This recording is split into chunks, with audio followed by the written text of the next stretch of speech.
by the flower market. So we're done with the cemetery visit. We are going to church now. We're going to the mass. Mass for 1 hour. Bye!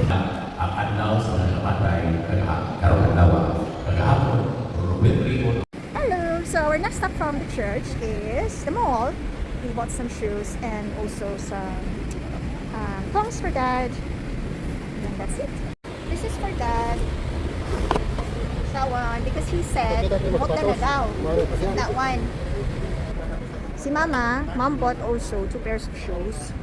Tapos ako, I bought 2 pairs of shoes as well. We're done from the mall. We got our goodies. And then we are going to head home, have some food, and we are going to the farm later. See ya, bye! Isa lang kas, ikaw sa lang ko mama, galing siya ay isa kami late. Eat na, Nis. Oh. Or na mo order. Usual order nilang mama. Always.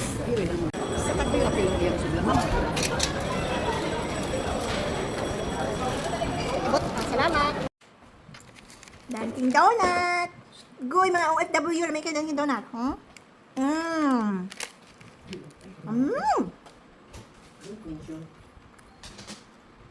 We're having a break sa okay. Mulaka, we're going somewhere na naman, so I'm having green tea with Dunkin' Donut, choco butternut donut. Ambot lang ka. Because there's so many brands of donuts and it's so yummy, really. But I don't know, if ever I come to the Philippines, I always prefer the choco butternut donut or munchkin. I have no idea. It's really cheap, but it's really good. I think this is the best donut for me, to be honest.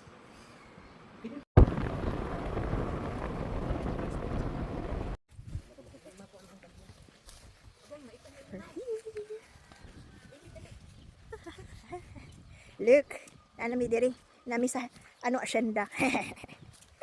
Ibi to asyenda oy. Ginagmay ra gud.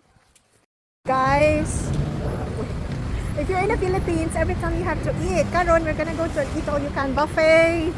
We just ate. My God, buffet na sad. Sige na. Always eating. The Filipino way is always eating. Ano na to? Kung sino na lahat. Kusin gani.